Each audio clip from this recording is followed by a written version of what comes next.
Hi, my name is Joy Kinal, and I am a global messenger and athlete from Baltimore City. I have competed in track and field events and bocce. I have been involved with Special Olympics for 6 years now. Hi, my name is David Godoy. I am also a global messenger and an athlete. I am from Montgomery County. I compete in cycling, sailing, snowshoe, and swimming. I have been involved with Special Olympics Maryland for 11 years. Welcome to Special Olympics Maryland Media in Motion, our first Special Olympics Maryland TV show presented by our good partners of Towson University and Towson University Athletics. We are so excited to bring you this show quarterly so we can share the many things that are going on in Special Olympics Maryland. This program will interview special guests and present some of the news going on throughout the state of Maryland. On today's show, athlete reporter Brandon Emertrout caught up with number 89 of the Baltimore Ravens wide receiver Steve Smith Sr. Brandon was able to catch up with the dynamic Smith at training camp in August. As this is our first TV show, we've invited Special Olympics Maryland President and CEO Jim Schmuck to come in and talk about the importance of Special Olympics Maryland and the Maryland community, and the importance of athlete leadership in this show. We will also have athlete Bryce Cole from Prince George's County reporting on the upcoming events and calendar for the next few months. That's right, Joy.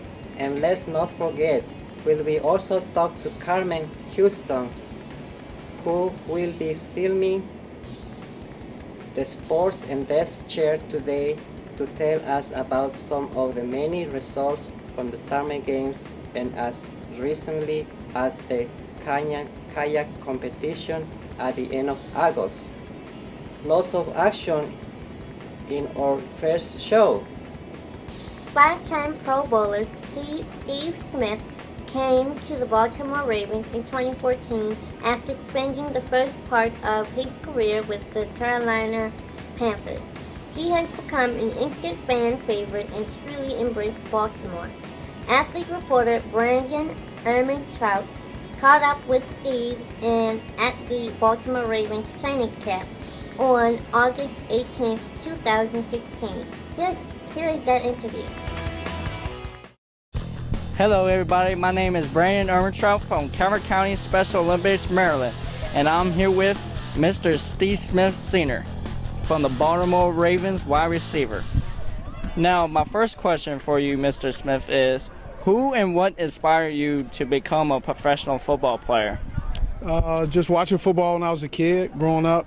Obviously, Jerry Rice, John Taylor, Tim Brown, so I always loved watching those guys play. Yep. Now, did you have a favorite player or a team for you to root for when you was growing up? Favorite team were the San Francisco 49ers. That's a good team right there. Yeah, they Real used to be team. a good team. They're trash now. I understand. Now, how do you bounce back from an off day to reset your mind in the moment? You just enjoy. When you have a bad day, you try to do something that kind of gets your mind off of it. So I may watch a movie, just get away from football, just enjoy my time with my family. Yep, I completely understand that too. That's a good day. Now, what advice will you give young athletes like myself to help them to succeed? I would say first thing, if you're doing sports, whatever you're doing, education is key first. Without education, there's not much you could do. So education, and allow yourself to play a lot of different things and to interact and do a lot of different things. Yep. Now, was there a particular coach that inspired you in your career? I think my college coach, Fred Graves, and Ron McBride, because they gave me my opportunity. They gave me a scholarship to the University of Utah, who I still keep in contact with on a weekly, monthly basis. It's awesome that you keep in touch with your coaches. Coaches are very important. Now, what are top 3 moments in your career? Top 3 moments in my NFL career is my first touchdown was 3 days after my daughter was born, catching a pass in the Super Bowl, and catching a pass that helped my former team to the NFC championship game.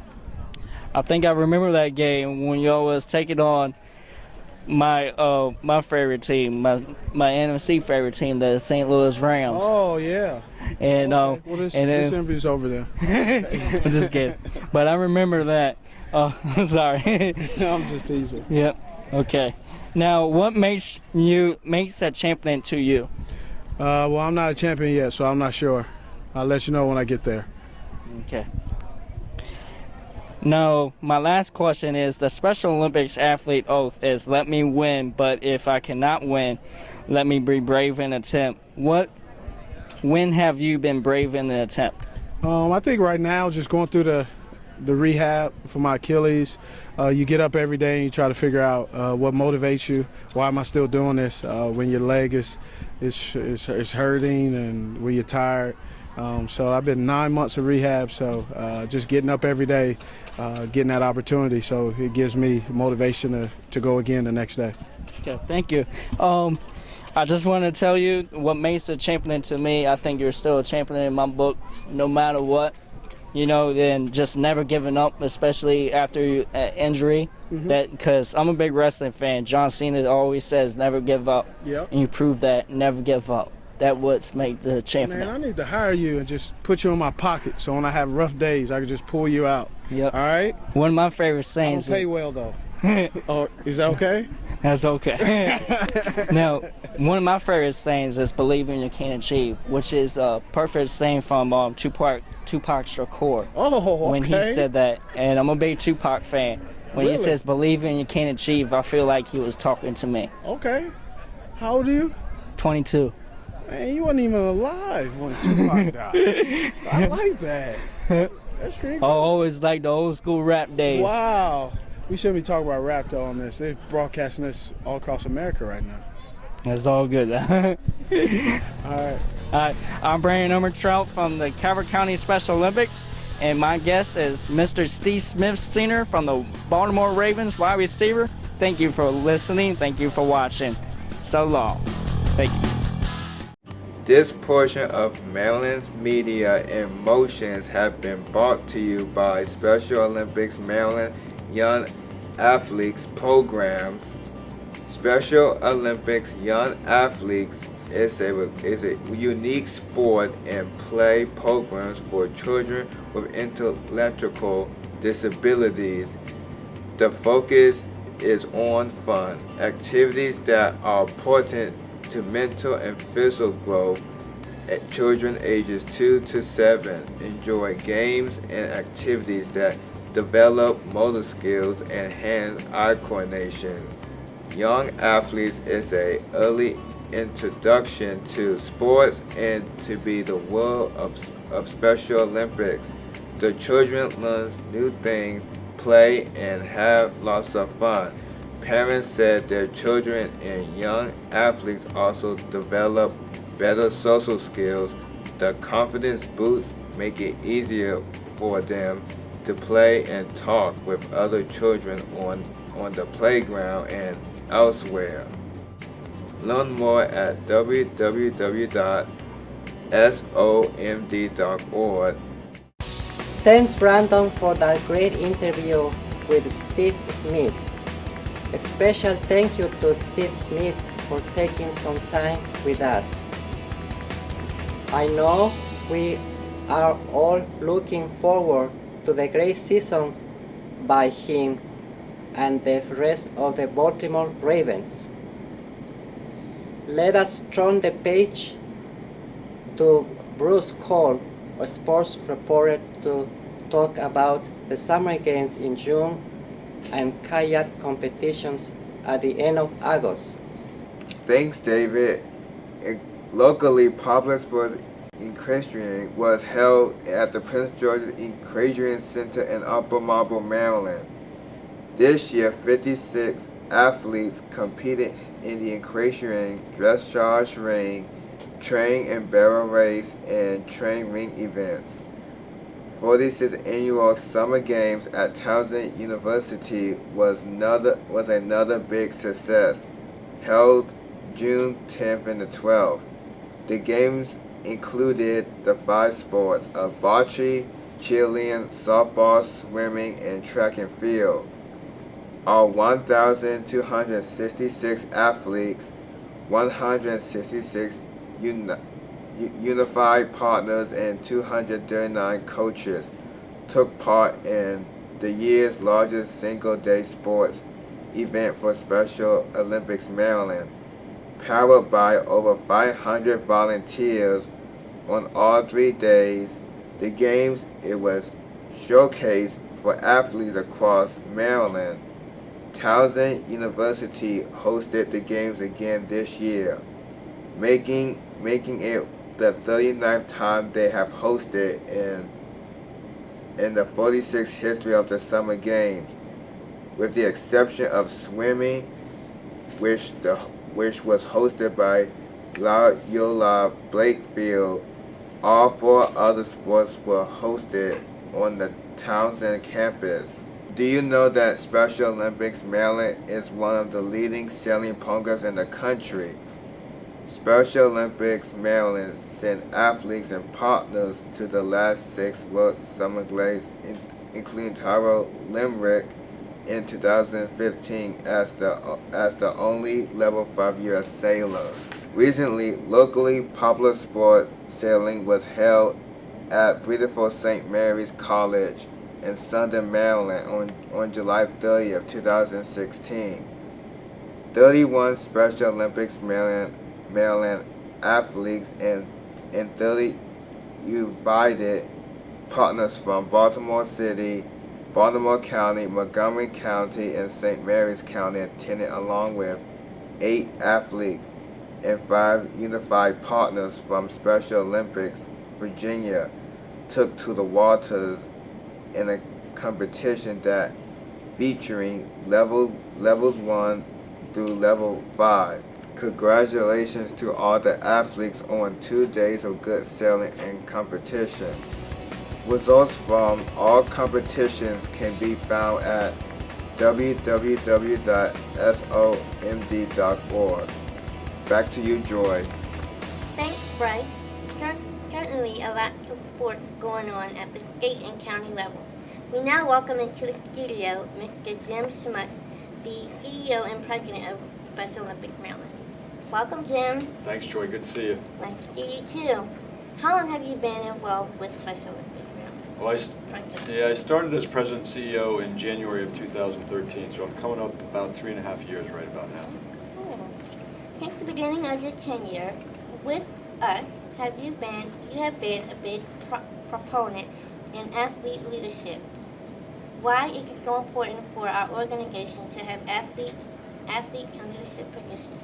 Well, I think the athlete leadership is so important because it gives individuals like you and the other athletes who you'll see in this show and see out in the community telling the story of Special Olympics, for people to have a better understanding of who you are. For years, individuals with intellectual disabilities have been marginalized. They've not been included. Years ago they were in special education, and even today, as much as we try to include them in education, it's not as inclusive as we would like it to be. And I think the key there is interactive inclusivity, right? So this provides us an opportunity. I can go out and I can talk to people and tell people how great you are. It's a lot better when you're out there telling them how great Special Olympics is for you and demonstrating to them the abilities that you have. I just came from an interview today, a radio spot with 1090 AM, BAL, and 98 Rock. Great partners.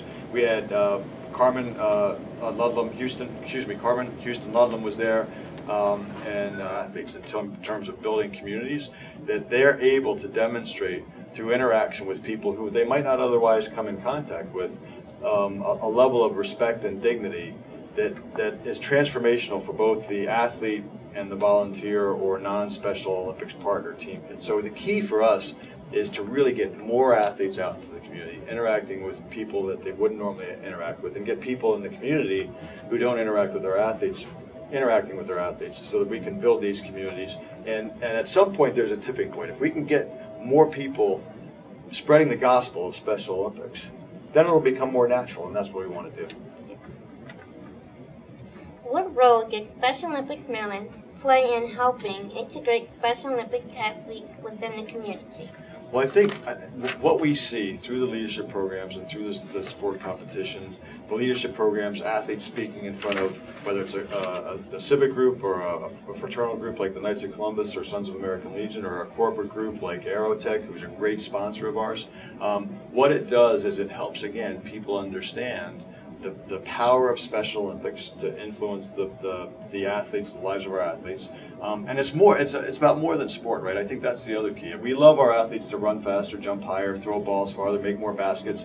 But it's more than that, right? The athletes will tell me and tell others that their best friends are typically from Special Olympics, right? So there's the social piece. The leadership piece gives them a voice and gives them confidence. By going to practice, being on time, they get discipline. When they see their scores improve, they get confidence that they can do better, and their life is not stable. They can keep getting better every day. So that's the power of Special Olympics. And then when they're in the community, it gives them the opportunity to demonstrate that to folks, so that when somebody is thinking about, well, you know what, we need to hire somebody who can help us, whether it's administratively or at a front desk as a receptionist, or in supermarkets. You know, we have athletes working in supermarkets. There's just more opportunities that can be afforded to our athletes by getting them more engaged in the athletes in the community, and getting more people in the community engaged with us. I understand that Special Olympics Maryland has set the goal of 20,000 athletes by 2025. What is the current amount of athletes participating in Special Olympics Maryland, and why do we need to grow? Yeah, that's a great question. You did a great job preparing. Thanks for doing such a great job. We have 7,311 athletes currently participating in Special Olympics. And what's interesting is when I tell people that, they say, wow, that's a lot of athletes. That's really great. At which point I say, it is great, but we're only scratching the surface. There's 115,000 athletes in the state with an intellectual disability. So we're reaching only less than 7% of the athletes. So the reason to grow is to make sure that every individual with an intellectual disability has the opportunity to be in our program. Now, we don't expect 100% participation, but our goal to reach 20,000 is modest, because if we have an image we use, and it's one person on the track and 14 athletes on the sidelines. Even if we get to 20,000 athletes, there'll be 3 on the track and 11 on the sidelines. So we still have a lot of work to do. But I think that's the tipping point piece, right? If we can get more athletes involved, then more people understand. I mean, people will come up and say, oh, I don't think my son or daughter's good enough to be in Special Olympics, and I scratch my head and say, there's something for everybody, right? We have within sports, we have a wide range of opportunities in terms of events and ability levels. When we compete, we have our athletes compete by age, by gender, and by ability. So if somebody runs a 100-meter dash and it takes them 25 seconds to get down the track, they're running against athletes of similar ability. We have some really fast athletes who might run in 11 or 12 seconds, and they run with athletes at that same speed. We have a program called Motor Activities Training Program. And that's for individuals who have significant challenges, typically physical as well as intellectual disabilities, and they're doing simple gross motor skill activities. But when I say simple, it's important for them because it contributes to the holistic development of their life. So we have something for everybody. We have 27 different sports. We're not just a one-time event a year. Towson University is a great partner. They've been the home for our summer games really forever, and they're going to continue to do more for us. But we train. We've got our fall sports season coming up. We've got golf coming up in October. We've got our kayak championship at Washington College the last week of August. We've got our fall sports championship the third week in October at Mount St. Mary's. And athletes are training and competing in all those sports right now. And people just need to know more about it. And that's what's the most important thing. And if we get more people aware of it, we've got our youngest athlete competing is 8. Our oldest athlete is 90. We've got a program for young athletes, 2 to 7. It's an activity-based program, so there's something for everybody. We want to get them in as early as we can. We want to keep them as long as we can, and there's something for everybody. So the importance of growth is how Special Olympics not only contributes to the holistic development of the athlete's life, but helps transform the communities, as we talked about earlier, in building those communities of dignity and respect. Thank you, Jim, for coming in today and for your leadership. Well, thank you for giving me the opportunity to speak with you. It's always a pleasure to see you. You're great. And we should mention that you're a member of our board of directors, another form of athlete leadership. Yeah. Joy has been on the board now. This is your first year. You've been to a couple meetings. How do you like doing that? I like it. What I really love that you guys provide food.